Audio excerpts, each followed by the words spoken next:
Welcome to American Party Podcast. We've got a very special guest today. Do you go by Jeremy W. Peters or Jeremy P? Like, how pretentious do you get with your name? That's a very good question. A fair question. The W is just for my byline because in college there were actually two Jeremy Peters, and to differentiate myself at the student newspaper, I just took my middle initial. It's like SAG where you have to change your name a little bit because somebody else already has it. Let's see. So, you are you a staff writer for New York Times, or you just? Yeah, okay. I've been here for on staff for more than 15 years at this point. Oh wow! What did you? Let's talk about before we get into your book and everything. Let's talk about your background. You cover a lot of politics, just from the media side, and even you cover a lot of the media around politics as well, which is really interesting to me. How did you get into that? You said you were talking about college. Did it start there, or was it before that you started to have an interest in this sort of thing?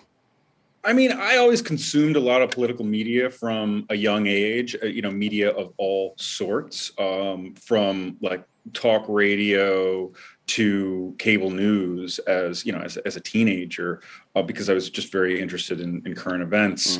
And as I kind of took on different assignments at the Times, one of them was media. And there was always, I think, a little bit of a blind spot in the mainstream press as to how you cover conservative media. And it often gets treated as like an oddity, or something that's not, I don't want to say not real, but something that doesn't need to be paid attention to as more than a novelty. When you say conservative media, obviously you're not just talking about Fox. That gets covered a lot, but I guess back in the day, Drudge, although he's made a bit of a turn, but the newer versions are Newsmax, OAN, and things like that. Is that what you're referring to? Totally. I wrote a story about Newsmax back in 2010. Went down to West Palm Beach and interviewed people there just because I thought they were doing something that was pretty interesting. And it wasn't, I tried to show that, these publications, these outlets are, they have a large following, and they're very influential, and they shouldn't be treated as just novelties or entertainment, or these folks, the hosts, just as entertainers, which of course they were in many respects, but they were also very serious coming from a very serious political perspective. Right. And who do you think, just while we're talking about it, what do you think I guess let me see how to phrase this question. Who do you think was the cause of the hyper-partisanship that happened in the media? I mean, it seems to me like what I hear from the conservative side is they felt boxed out, so they created their own media. And by doing that, obviously it was going to be intrinsically right-leaning, right? Because they created it for that purpose. Sure. But that was under the assumption that the media was already left-leaning in the first place. Now, maybe that's true. I think it was kind of a reimagining of the silent majority from Nixon. You know what I mean? That kind of thing. But what do you think? Because CNN was pretty down the middle until the early 2000s. I mean, they on the Bush-Gore thing, they were pretty clear. They weren't like, if CNN today was covering Bush-Gore, it would be a much different, like everything would have been covered quite differently. So how do you think that all tumbled to where it is now? Yeah. I mean, it's interesting you mentioned Nixon and the silent majority, right? Because who worked for Richard Nixon but Roger Ailes? And I think like early on, Ailes, and I actually get into this in my book, Pat Buchanan, I understood that there was a huge disconnect between what most Americans believed about the political system, believed about Vietnam back then, right. Specifically, and what more elite thinkers at the broadcast networks or at the New York Times felt. And they saw that disconnect, and they used it for their own political purposes very wisely. But some of that was also pretty nefarious, right? I mean, Lee Atwater is one of the biggest pieces of shit in all of American political history. The guy who developed the Southern strategy, which is you can't call black people the N-word anymore, so you have to call white people hardworking Americans and make people think that everybody else is not a hardworking American. I mean, he's on tape literally saying this stuff. I'm not editorializing here. So no, you're not. Yeah, I don't know if Buchanan was that. I mean, he seems like a jackass to me, to be honest, but I'm not sure how deep he was into that part of the strategy. But Nixon certainly knew about it, right? Oh yeah, definitely, and saw that it worked, and saw that by attacking the mainstream press as a bunch of elitists was very popular. People liked to hear it because they believed it, and so I mean, where exactly things took a turn, we could go back a long, long ways and be here for hours discussing that. But Yeah, focus on the 21st century, because I think sometime in the early 2000s is where it really went off the rails. And I think that there were a lot of people on talk radio who made a lot of money and had a very developed very, very large audiences by telling their listeners, look, you're only getting the truth from me. The rest of the media is lying to you, and that's It's awfully convenient, right? for whatever people want to say about, and from there, I think you get. From the audience perspective, they believe that this is a special commodity that they're listening to. Like they're in on the secret. They're getting the news in a way that all those other sheeps are out there are not, right. That's why cults are so attractive to certain types of people, or secret societies and groups like that. I mean, they've been popular throughout all of human history, really, for the same reason. Yeah. Right. And so you have that from the audience perspective, but from the perspective of these hosts, it's a huge business, right? And I mean, tens of millions of listeners these folks have, and what they didn't have until Trump was a full-on partnership, right? And so, whatever you want to say about the New York Times, like I can promise you that around this newsroom, the editors are not coordinating our coverage or what we're going to say about a certain event with anyone in the Democratic Party or the White House. Like it doesn't happen. I swear. People maybe don't believe me, but that doesn't mean that our coverage doesn't occasionally reflect certain points of view and agendas that align with a liberal point of view. I'm just saying it's not as nefarious a connection as people often like to make it out to be. What changed, I think, in the 2000s and the 2010s and became the norm with Trump was the extent to which outlets like Breitbart and hosts like Hannity openly collaborated with a political campaign and later the president of the United States. And I think that's a huge development and something that they always accused us of doing, but that we were never doing at that kind of a level. Well, maybe not the New York Times, but there's quite a bit of. I mean, so the was Donna Brazile, right, before the one of the debates in 2016. Sure. Gave Hillary Clinton the questions in advance and stuff like that. I'm sure you could find one-offs here and there all over the place. But I honestly, I'm not sure people care that so much about the coordination part, although I do find it distasteful. And if anybody doesn't believe that it was happening, regardless of how you feel about Trump or the events of January 6th, multiple people from Fox News were texting his chief of staff saying, hey, just tell him to tell people to go home. Like 3 or 4 different people did that. And I'm not sure if I've ever heard of anything like that happening before. Right. And it just shows you the level of access that they had to his White House. And back in that wasn't true of the Republican Party even back in the 90s, right? Because it was Bush, H.W. Bush, famously invited Rush Limbaugh to spend the night in the Lincoln bedroom, and then Limbaugh went on the air and told everybody that the president offered to carry his bags for him, right? Oh, so it's like they didn't have they had a relationship, sure, but like Rush and those conservative media stars of that era were very much outsiders, and they prided themselves on being outsiders and not beholden to that that wing of the Republican Party, the establishment Republican Party. Right. And what do you, I guess, I don't remember exactly how involved Ted Turner was at CNN past the 90s, to be honest, but they definitely have had quite a swing from being the centrist cable news network to certainly being more partisan than they've ever been before. And I wonder if that was it seems like one of these stupid pissing matches to me where a bunch of ego-driven people get in they lock horns and nobody wants you to say. And it's, to me, it's the problem with fundamentalism. The goal is always to win and not to get the right answer. And we, like, the American public has been so deprived of just information over the past 20 years. Like, it's you people ask me all the time. One of the questions that I get excuse me, that I get asked most is, how do you know what's real anymore? Because there's so many, like, there's an event and there's 4 different networks and they all cover it differently. How is that possible? How can the facts be different?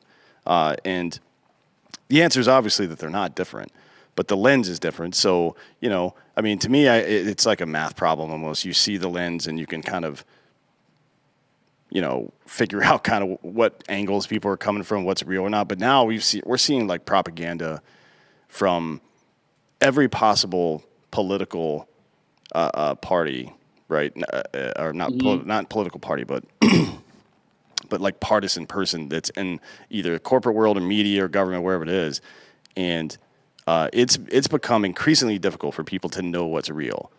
Right, and they immediately discount something that may be true. Correct. Because they hear it from somebody they consider to be a partisan source. And this is not just a problem on the right. And I'll give you an example. I'm not the first person to discuss or identify this phenomenon, but the far left has its own problem with reality and truth in terms of acknowledging certain societal problems, right? Like look at what was said about rising crime rate, violent crime, homelessness. No, it's that's not a real problem. It's just being exaggerated by the Tucker Carlsons of the world. Like, no, it's not. Like, yes, are they seizing on very graphic examples of these problems with crime, with looting, and around the Black Lives Matter protests? Like, yes, are they blowing a lot of it out of proportion? Yes, but that doesn't mean that it's not a real concern for ordinary people. And when you tell ordinary people, well, whatever that term means, but when you tell when you tell anyone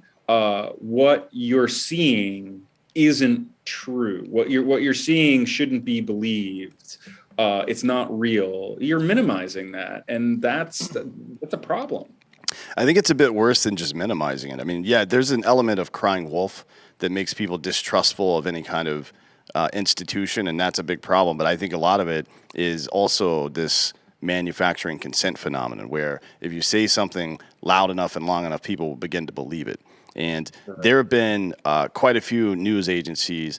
I don't particularly recall how the Times reported on this, but this Hunter Biden laptop situation is fucking crazy. I mean, I don't know. I have no idea what's actually going on there, but I do know that it was real and that most of the legacy media reported that it was not, and social media banned people for mentioning it and all this other shit. This New York Post article got banned all over social media, but it turns out that it was true.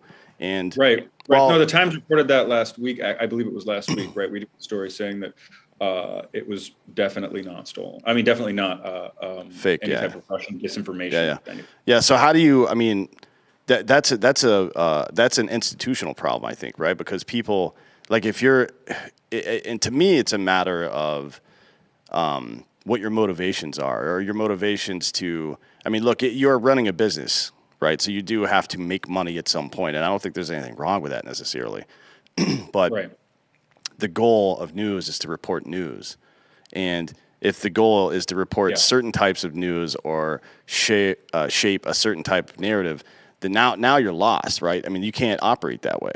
I don't see how that works, because these kind of things happen. It's basically just confirmation bias, but on like an institution-wide scale. Right. I mean, I think a lot of what you saw there was a reaction to what happened in 2016, and the way a lot of news organizations felt that they gave too much credence to the story of Hillary's lost emails, stolen emails, and so they were trying to figure out a way not to let foreign interference with an election taint the coverage again and taint the reputation of mainstream media or the outlets that were covering this story with their audiences. I think there's a case to be made that the social media companies didn't think about what deplatforming would do, what censorship of those types of stories would do, because they got in the business all of a sudden that they said they never wanted to be in, which was acting like a publisher and deciding what content is permissible and what's not. And, I've heard people say, like the CEO of Telegram, that deplatforming folks around the 2020 election just pushed them into other platforms and emboldened them.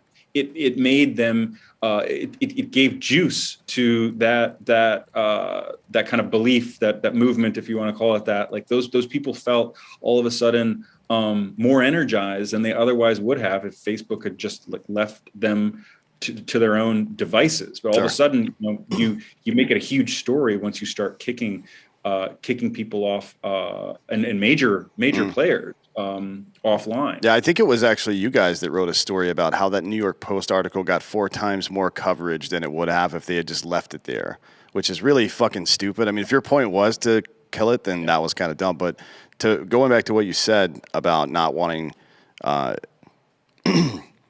guess maybe the specter of outside influence over the election. All of these media companies, yours included, were all too happy to promote the Steele dossier, what turned out to be fake. Not only fake, but purchased with DNC money by Hillary Clinton through a foreign agent, which seems like maybe criminal to me. I don't know. They were all too happy to publish all this shit and block anybody for saying it was fake and allow all this stuff to happen. When it was a Republican that won, and they were trying to discredit that, right? But once it's awfully convenient. What you're saying is awfully convenient. And it goes a long way in emphasizing the point that when it was a liberal person or a Democrat getting elected, now all that stuff is off limits. And it reemphasizes that point that a lot of people feel that the legacy media is inherently liberal, right? Don't you? I mean, that's got to be a problem. It is, and it's that type of perception now applies to big tech, right? And Facebook and Google. Which is not always true, by the way. Big tech goes where the money is. They don't give a fuck about politics, in my opinion. Right. They go where the money is. They go, the threat of a boycott, I think in a lot of cases, obviously shaped those decisions that were made around the 2020 election. But it's tricky, right? And I kind of have I have sympathy for because something changed, right? Like Zuckerberg and these guys, Dorsey at Twitter, Zuckerberg at Facebook, said all along they weren't going to get into the content moderation business. That wasn't what they were there to do. And they stuck by that for a long time until it became politically untenable. I think, when you talk about taking off offline information that incites violence, that the people who were organizing ahead of January 6th who were looking to cause trouble, right? We're talking about bringing weapons and starting really bad shit. That I think is an example of stuff that's perfectly defensible to take down if you're a Facebook or a Twitter of the world, right? But when you get into censoring certain types of news stories and labeling one thing misinformation, that's a very subjective standard, and it's really tricky to do with any type of consistency. Yeah. And that's I think the fallout that you're seeing right now. And as I wrote about the other day, you're pushing a lot of these users. And a lot of these big profile content creators to alternative platforms like Rumble. Yeah, it's true. I mean, it's, so bizarre to me, the way, let's go to social media. I don't know the solution to that. I don't know anybody that does. I hear a lot of people bitch about it. Exactly. And I'm one of them too. I bitch about it all the time. Because one of the things you pointed out about looking for, stuff that might lead to violence and dealing with that, I think that's appropriate, and there should be some kind of way to deal with that. What Facebook especially has not done is done anything about child sex trafficking. That's been a big problem for them on their website, and they've done literally nothing to combat that. But again, I don't even know what the fuck you do. I mean, exactly. The average person doesn't know enough about tech or about how a complicated, especially an AI algorithm and how it evolves without you even having to touch it over time. Like it's like dropping a pebble in a pond and the ripples do what they do, and then you have to adjust over and over again. Is kind of how it works. I don't know what to do. I would love to hear somebody that has an actual plan. I hear a lot on Twitter now about Elon Musk. It might develop some new social media? Like, what the fuck? What's going to be different about it? You know what I mean? Like, I mean, that's the thing. What is going to be different about it? Are they going to have some special form? Yeah, I find that hard to believe, although I don't know. Yeah. But that's the thing is there's and I wrote about this earlier this week in a story I did about the Rumble kind of emerging as an alternative platform that didn't start out trying to be Trumpy. It didn't start out trying to be conservative, but it ended up being dominated by those folks. Well, OnlyFans didn't start out for cam girls either, but that's just kind of how it worked out, right? So that's right. That's a good point. But you've got a whole alt web that is really forming, and I don't know what role Trump's Truth Social is going to play in that, because they've had such a hard time getting off the ground with their technology. But yeah, it's got a very healthcare.gov feel to it, doesn't it? They have such little technological capability of their own that they've actually gone to Rumble, and Rumble is doing a lot of the back end stuff for them now. But right, so the question is, how many of the Rumbles, the Truth Socials, the Getters of the world can there be, and do they really kind of form their own universe where people are even more siloed off from one another based on their political persuasions? Yeah, that's a big problem. I mean, I think. We'll get into this more when we talk about your book, because I've got some pretty strong feelings about conservatives and liberals and neo of each one of those. But regardless if you believe anybody's actually pressuring from the outside to do this, if you're being divided, somebody's trying to conquer you in some way, right? It's typically a distraction, and I don't particularly care for it.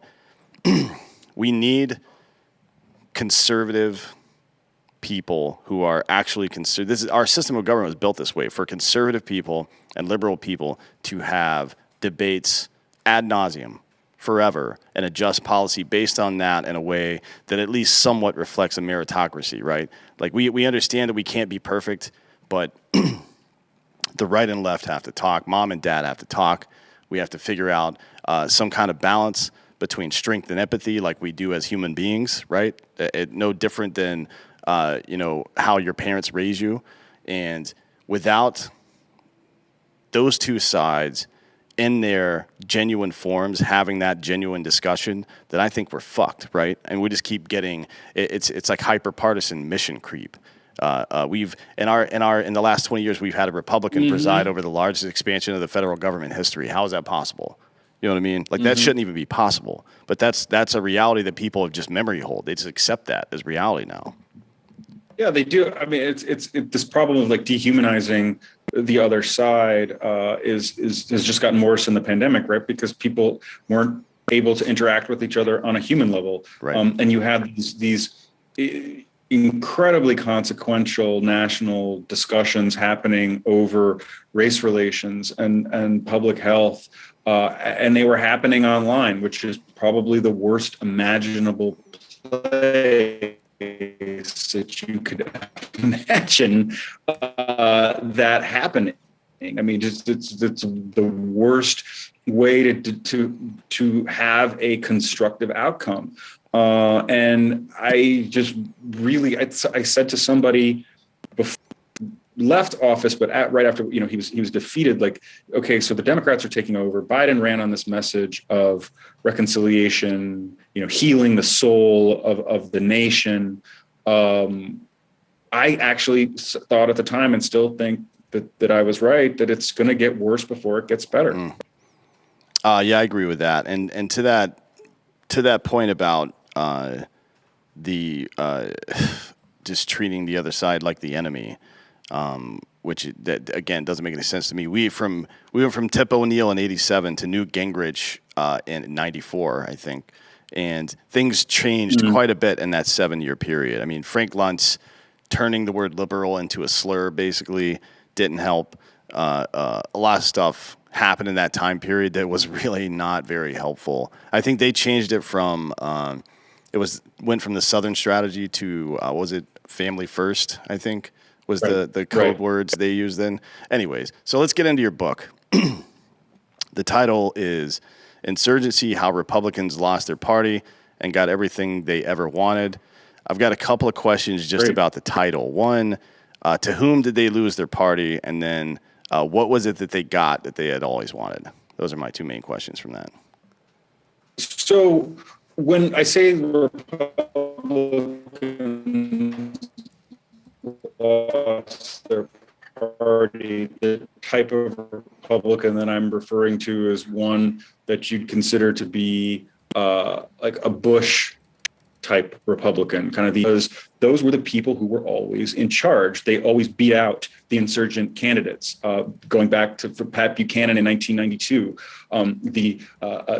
even the rise of the Tea Party and Sarah Palin. The insurgents always eventually had to take a back seat to the John Boehner, Mitt Romney establishment, corporate Republican Party. And when Trump came along, that changed. He was and the irony, of course, here is that he's not, or one of many ironies is that he wasn't even really a Republican. Yeah. But he took over the party by leading an insurgency. And it became the first successful insurgency to topple the folks who had always been in charge and who had always partnered with the insurgent wing of the party, thinking that they could develop a constructive relationship, a constructive governing coalition. But it eventually always kind of unraveled because they didn't respect the conservative grassroots. They didn't respect the social conservative activists, the Tea Party types who ultimately comprise the insurgent wing of the Republican Party. Yeah, for sure. And it's, the Tea Party was pretty successful getting elected, not so successful at staying elected. I don't know is there anybody left from the Tea Party? They're now like the Freedom Caucus, but even like the people that got elected in 2010, I think Michelle Bachmann's gone. What's his name? Steve King. He got ripped because he's a lunatic. Got booted. There were a couple of other ones. I think Cruz came in sometime around then too, but he moved. Even in 2012, Rubio, but now Rubio's not Tea Party, right? He's tried to reinvent himself a few times, but he went from being like the conservative renegade to being establishment, big money, corporate Republican pretty quickly. So even the ones that started out as Tea Party aren't really fully. I guess you have a handful, maybe like Jim Jordan. I forget when he got elected. But they're all basically the Tea Party has kind of. This isn't exactly an original thought, but that became the Trump movement, and a lot of those guys were more are now kind of always were anti-liberal. Yes, they were conservative in a lot of ways, but what defines the Republican Party right now is more of like an anti-liberal attitude than anything else. So it's when I say the Republicans lost their party, they lost it. The establishment Republicans lost it to people like that, and the efforts decades long to tamp that down, to try to silence those people or to co-opt them, finally broke with Trump. And when I say they got everything that they ever wanted in losing their party, what it's hard for me not to look at the Supreme Court right now and the decades-long campaign from the right to remake the court into a conservative-leaning institution and see that Republicans did get everything they wanted, because that ultimately will be the enduring legacy of the Trump presidency, regardless of whether or not he runs and wins another term again. And you need to look no farther than Roe v. Wade and what appears very likely to happen when the court decides that case later this spring. The culmination of this, again, decades-long project to undo that decision is I think the paramount goal from the conservative movement of the last generation, and they're on the cusp of achieving that because, ironically enough, of a formerly pro-choice former Democrat from Manhattan who considered himself to be socially progressive. All right. Do you? That's funny. Do you think there's a real chance? I don't feel like there's a real chance of that happening. I don't think Roberts will allow that to happen. He's on issues of individual liberty. He's been pretty consistent, and he takes a lot of heat from Republicans now. They don't like him very much anymore. Well, not Republicans so much, but conservative people who vote Republican, I guess, or whatever. I'm not even sure if people who identify as conservative know what the fuck that word means anymore. Right. I know that most people who call themselves liberal don't know what that means either, right? No. Or at least we've redefined all the words. But Yeah. so They don't understand it in the classical sense. Yeah, I yeah, agree. yeah. Do you think that this Tea Party that turned into Trump insurgency, do you think they were angrier at liberal Democrats because of, you know, I'm sure some of it was about Obama, but a lot of it was just the programming from Newt Gingrich's side of the party for years and Frank Luntz and all those assholes. Do you think they were madder at them or madder at what they call rhinos, Republicans in name only, that, like George W. Bush, who started two wars, and an actual conservative, for those of you who don't know, is pretty anti-interventionist. Like, we don't do that kind of shit, and don't really approve of it either, and unless it's an extreme case. Like the Gulf War I, that was a pretty good use of our military power. And it was measured, and it had a very specific goal. We met that goal, and then we left. Now, Bush And took very a lot. broad public support. Yes, right? yeah, an actual coalition, not a coalition of the willing, whatever the fuck that means. But do you think, I mean, so, and then Bush also presided, as I said before, over the largest expansion of the federal government in history, which is not exactly conservative. So do you think it was, Right. like, just in your Right. opinion, you've been covering this shit for a long time. Do you feel like it was more anger towards liberals or more anger towards my own party? Fuck me. So fuck these guys. I think the reason it was successful is because it was more the latter. It was the anger at the leadership of the party, and that's why you get such a potent insurgency, as as the title of the book says. It's like that those people were angrier at the betrayal that they perceived than they were at the left. Yes, of course, they were angry at Bill Clinton, and they mocked him as a womanizing hypocrite and a sleazebag and all that. But the more motivating anger was toward their own party, because they felt like they cut deals with establishment Republicans like Bush, and they never got the respect that they deserve. I detail in one of my chapters about Trump's kind of strange relationship with the religious right, which ended up being more cooperative and collaborative than I think anybody could have imagined. This social conservative activist who runs one of the big groups in Washington, telling me about his interaction with the W. Bush White House. And Bush was an evangelical, let's not forget. And this activist said to me, Bush thought he didn't need to deal with us. He didn't need to listen to us because he was one of us and he knew what to do.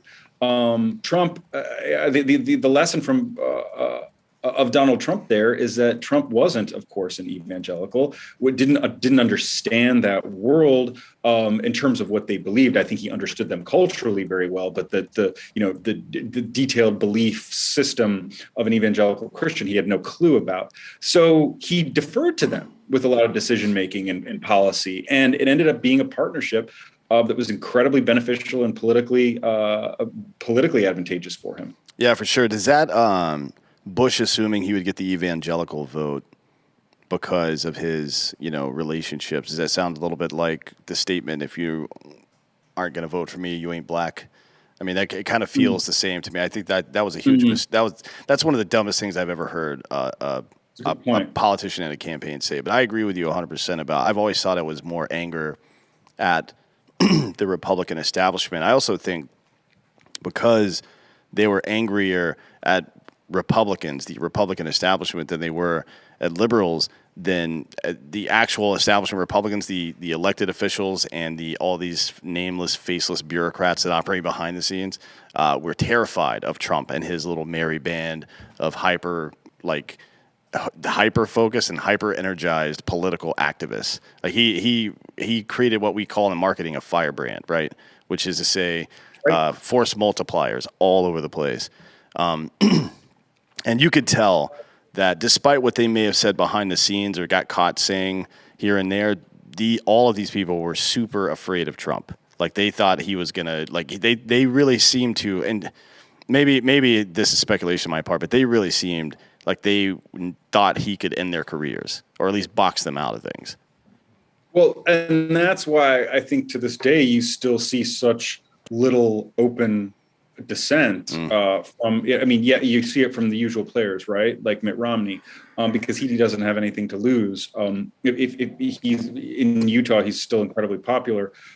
and Utah's just, it's an outlier. But Romney's an outlier within the Republican Party, and that he's look at Rubio, or look at any other kind of Republican like Cruz, right, who still has presidential aspirations, and they are afraid of Trump.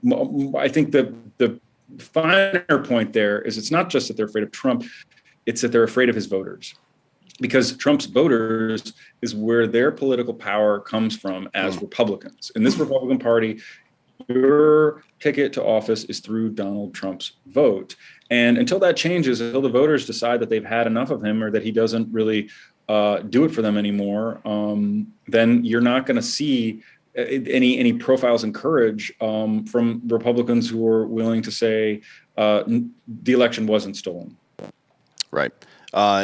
Still waiting on evidence for that, by the way. I appreciate the thing that I say frequently is that you don't really need to hack voting machines if you can hack somebody's brain by tailoring advertising to them and stuff. It's just how political campaigns are run. I think that was really stupid. But so you actually, for the book, you interviewed Trump. How did that go? Was that in person, or was it? I guess we were in the middle of some shit when you were doing this. So was it on Zoom, or what was it? No, it was in person, and followed up by phone. Two very long interviews, because for as much as he makes the mainstream media into a punching bag, he's also made himself very available to us. And I think a lot of that is his subscription to the belief that there's no such thing as bad publicity. He likes to be able to try to steer stories. I found his perspective to be not very helpful in certain cases, but helpful in others. I was very interested to hear, to take this back to the beginning of our conversation, his relationship with Rush Limbaugh and other powerful figures of conservative media. And, as a political novice himself, what he got from folks like Limbaugh, and he told me this story, is a basis for how he would govern. And that was when Limbaugh told him in the winter of 2016, after Trump had been elected, but before he'd been sworn in, he gave him a bit of political advice when they were meeting at Mar-a-Lago. And he said, Trump, don't cut deals with Democrats. Don't give in to anything they want you to do. It will never do you any good. The Bushes tried to do that. McCain tried to do it. The Democrats will always hate you. They will never give you any credit for it, and they will always screw you. And if you look at Trump's record, that's how he governed. He really was interested from day one in pleasing his people, not everybody, but but his instinct for what his people wanted was pretty singular. I don't know if it still is as good as it used to be, but back then he knew what his folks wanted, and he delivered it to them, and he made it his mission because he understood his political future, success going forward, ability to get reelected was tied up in giving his people what they wanted and fulfilling the promises that he made to them. And that, it was there, I think, in talking to Trump, that I realized Limbaugh and he shared more than I think a lot of people appreciate, because they're people pleasers. Trump, above all else, wants to be popular. He wants to be liked, because what does that do? It, as a hotel developer, it got him people to stay in his resorts and gamble at his casinos, play at his golf courses. As a political figure, it gets them to vote for him. Limbaugh was also what I call in the book a popularist, right? Somebody who is ultimately concerned about their popularity, and that's what that phrase actually comes from Trump. It's something that he said when he kind of Steve Bannon was telling Trump about how he fit into this tradition of populist American leaders, and Trump says, popularist, that's what I am, and Bannon says, no, populist, and Trump says, no, it's a popularist, but Trump was right. He was, and Limbaugh was too. Limbaugh's goal, it wasn't to advance any sort of political ideology as much as it was to get people to listen to his show, as many people as possible, and more than any other show out there. And so they kind of share that system of belief. Yeah, that's a really interesting point. How do you feel about that? The idea of a popularist, insofar, I mean, you're never going to find an ideological purist because they just won't exist. You can't make it in politics like that. It just doesn't work that way, unfortunately. Maybe it shouldn't. I don't know. Maybe that's part of the human condition. But how do you feel about that? Because there are certain leaders I think about through history, like Augustus, who all these people have massive egos. Like nobody thinks that they're capable of running the entire world or whatever the fuck unless they have a massive ego. So. Right. Of all the things you could tie your ego to, being popular is kind of a vain one. But if your popularity is tied to, like Augustus was hyper focused on not just using the Colosseum to keep people happy, but actually having infrastructure and services and jobs and shit like that. It's why he went to war with Mark Antony, because he kept trying to cut off the wheat supply from Egypt. So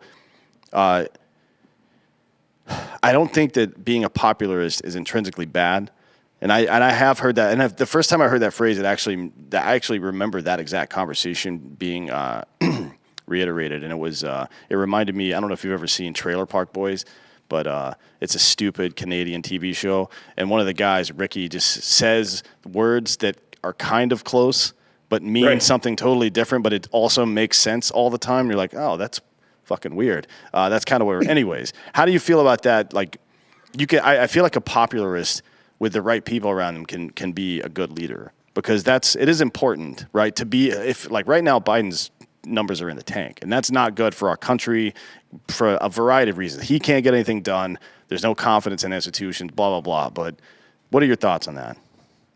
Well, right. I mean, Biden's an interesting person to kind of unspool that idea a little bit, because when he was elected on this promise, this pledge.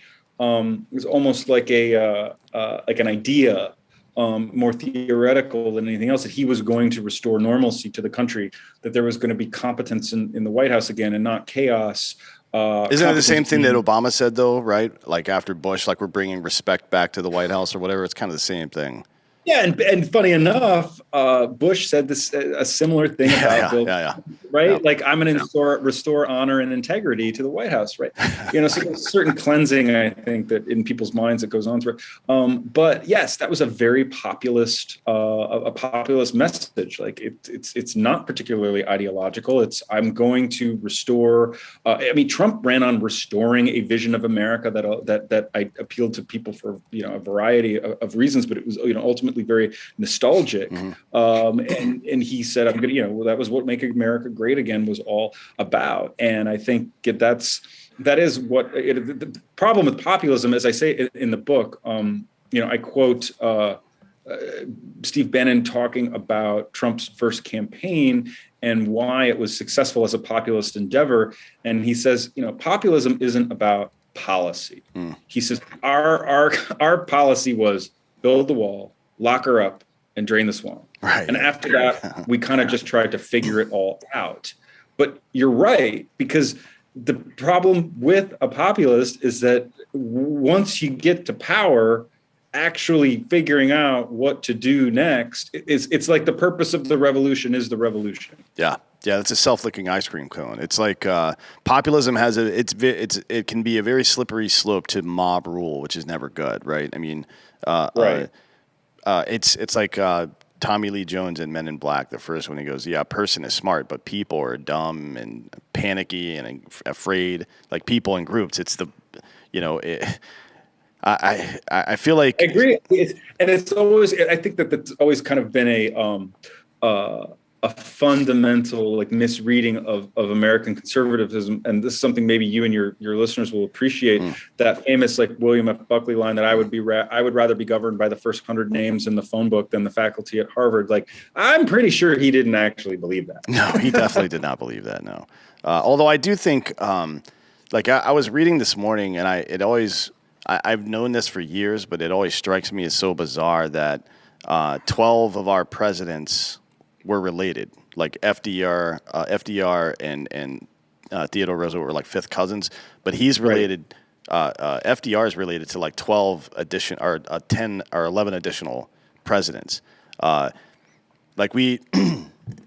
there's this Distant relatives, you mean? Like, yeah, distant. I mean, yeah, for sure. But yeah, it's been the same general families, like the Roosevelt families and people like that that have, and Bush family and things like that have been around and involved in this stuff for years. And I wonder when, you know, I think a better solution might just be to let people that actually understand governance. I'm not sure that having a popularity contest is necessarily like the idea of populism. I understand because you want the will of the people reflected up for and by the people. That makes sense to me.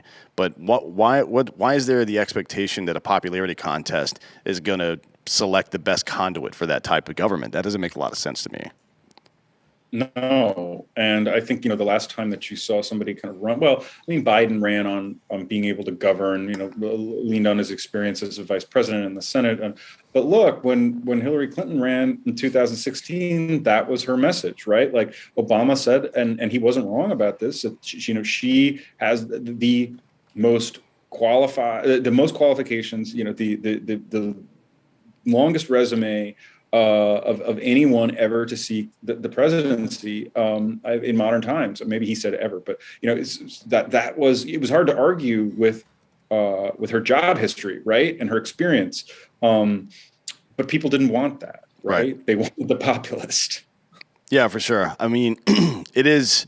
I suppose there's a psychological point there that people need to feel confidence in their leadership. Obviously, that's got to be part of it.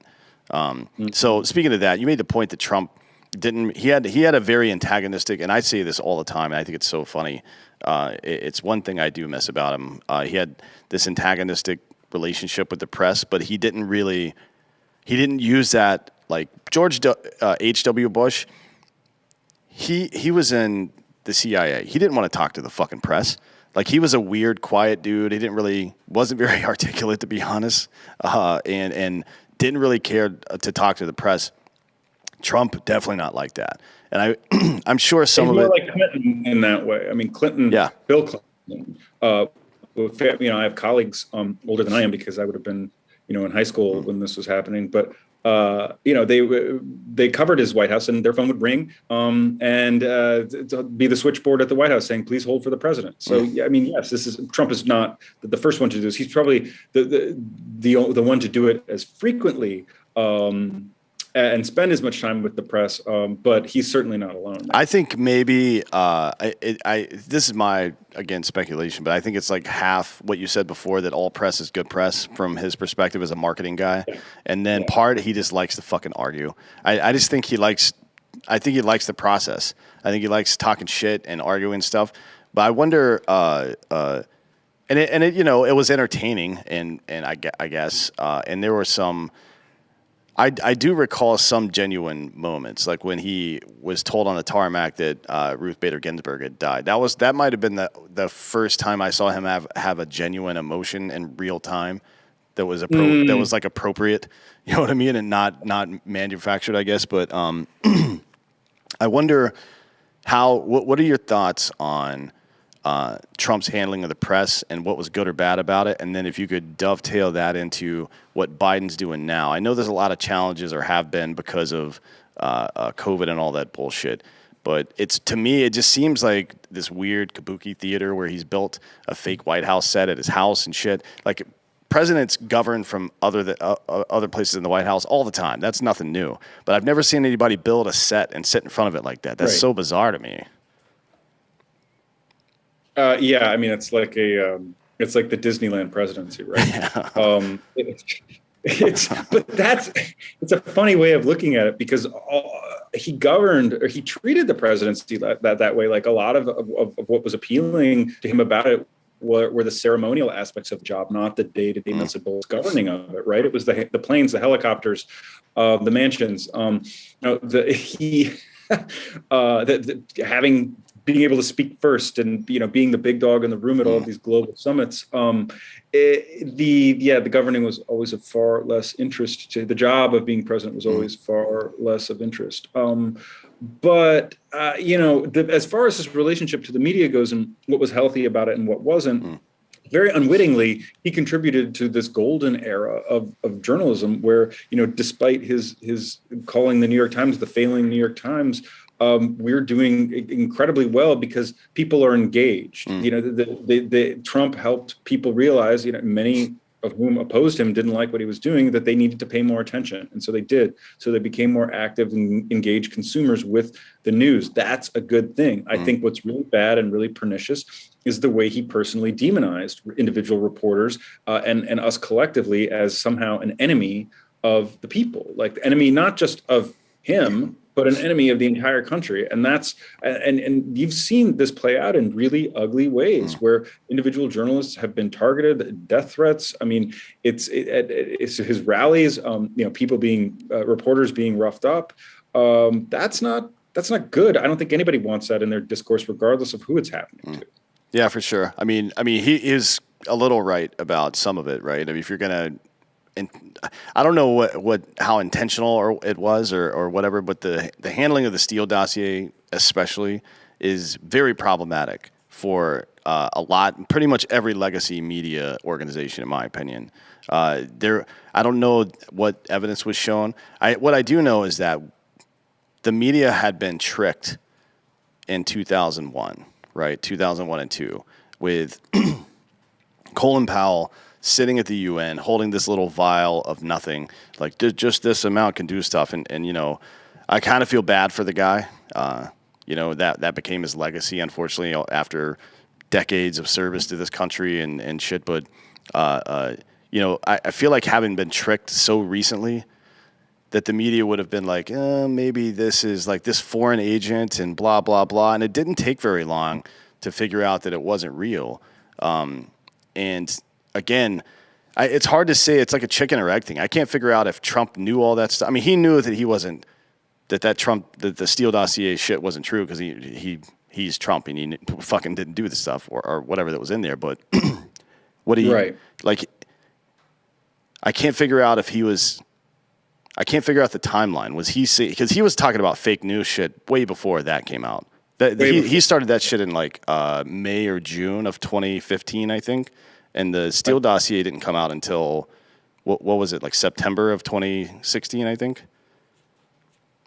Yeah, that's right, because that would have been when he met with Comey at the White House, right, before he was actually sworn in as president, right? And Comey warned him that the Russians had something on, or were telling people that had something on him. It looks like it started in June of 2016. That's when the dossier started to get put together. So either way, like almost a full year of him saying, so I don't know if it's like a chicken or egg thing.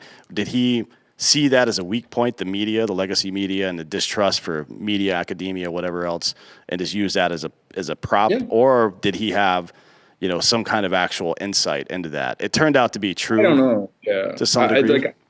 I don't know. Yeah. I don't know what he knew or what he didn't know, but I do know that just looking at his history, and I explain a lot of this in the book, in the chapter where I get into an episode you might remember called the Ground Zero Mosque in the summer of 2010, when an Islamic group wanted to build a cultural center near Ground Zero, and it was very unpopular. The appearance of it, I think, struck a lot of people as unhelpful. I think that the reality was like the intentions of the guy who was developing it, who wasn't a radical at all, was noble, if maybe a little naive. But anyway, Trump understood that it wasn't popular. He understood it was an elite opinion that this should be built, and that most people are not elite. And to have Obama and Mike Bloomberg saying that this ought to be built and people who oppose it are bigots, Trump knew that there was a way to get in on that debate where his voice on the other side of it could be loud and would be heard. And it was his first kind of foray into gonzo politics there. Gonzo wedge politics, as I quote someone in the book talking about. So he's always had this instinct for these wedge issues, and in a way, I think you could see that play out with the media. There's a direct line to his opposition to the Ground Zero Mosque and his making the people who supported that into a kind of an enemy, and what he does with his othering of the mainstream media, and they're the bad guys, he's the good guy. It's very simple. It's always been very binary with him. Yeah, but that's what works in marketing, right? I don't know if you've heard of the phrase paralysis by analysis, but you can't give people too many choices, because then it's a diffused group instead of a central group. But yeah, there's that part to me is really interesting, because at no point during Trump's life has he lived the life of a normal human being. At no point, and from birth until this morning, right? He's never lived a normal life. He's been rich his entire life. So I wonder how it is he came. Maybe it's just doing business deals with other types of people or some shit. But I haven't been able to figure out how he got so good at like that style of manipulation, like understanding what motivates people at that level, right? Because all of these people, there are a few outsiders. Like Obama was relatively new on the political landscape, but most of these people that get into these positions are patricians by nature, right? Clinton was a bit of an outsider as well, but going back for a very long time, most of these people are blue bloods, and he's a blue blood as well, just not the same type. Like he's more of an economic blue blood instead of a political one, but still, it seemed like one of the big digs on liberal Democrats for the last however long is that they don't really resonate with working class folks, especially over the last 20 years or so. It's just stuff that's been really offset with them. So yeah, like how the hell did this, of all the people that could have figured that shit out, how was it this dude with the larger than life, the crazy hair, the fucking reality TV show, and the $1 billion? I don't get it. It's something that Roger Stone said to me when I was interviewing him about his early days working with Trump on the casinos and the hotels. And he said that they did market research and found out that the people who liked him the best, who wanted to stay in his hotels, were more downscale on the economic ladder. A lot of them, as it turns out, were black and brown people. And they saw the way that Trump lived, not as unattainable so much as they did relatable, because they wanted to live that way if they had the money that he did. They saw him, with the planes, the beautiful wives, the putting his name on everything. Like that's very appealing to a big segment of not just working class people, but like a lot of Americans. They like the flashiness. He, even though he's not a self-made man, but sold himself as one. He made it big. Of course, he should live large like that. And he became the improbable working man's billionaire figure. And really worked for him in politics because, despite all, like you said, he's never been downtrodden. No. He's lived a life of extreme excess and privilege, but yet he convinces people that he is persecuted and that he shares the same type of struggle to prove himself and to be respected as a lot of other Americans feel. And that's a very powerful and persuasive emotion. That is really interesting. Well, hopefully we can learn more by reading the book. Again, it is, I read about 2/3 of it so far. A lot of interesting stories. A lot of good, like you do a really good job of whether or not the reader is going to agree with the conclusion. You do a really good job of taking causes from certain periods of time and then linking them up with responses in other periods of time. I really enjoyed the way this book was written. Thank you. Yeah, tell everybody before we get out of here, tell everybody where they can find you, where they can find the book. Your bookseller of choice, whether that's Amazon, Barnes and Nobles, or your favorite independent local bookstore. It's called Insurgency: How Republicans Lost Their Party and Got Everything They Ever Wanted. And I'm Jeremy Peters of the New York Times, and you can find me on Twitter at JWPetersNYT. Great. Well, thanks for coming today. We really appreciate the conversation. Enjoy the rest of your day in New York. Hopefully it goes well. Hopefully the weather's nice there. It's starting to warm up. Yeah. It's too cold. Yeah. All right. Well, thanks for coming out today. We appreciate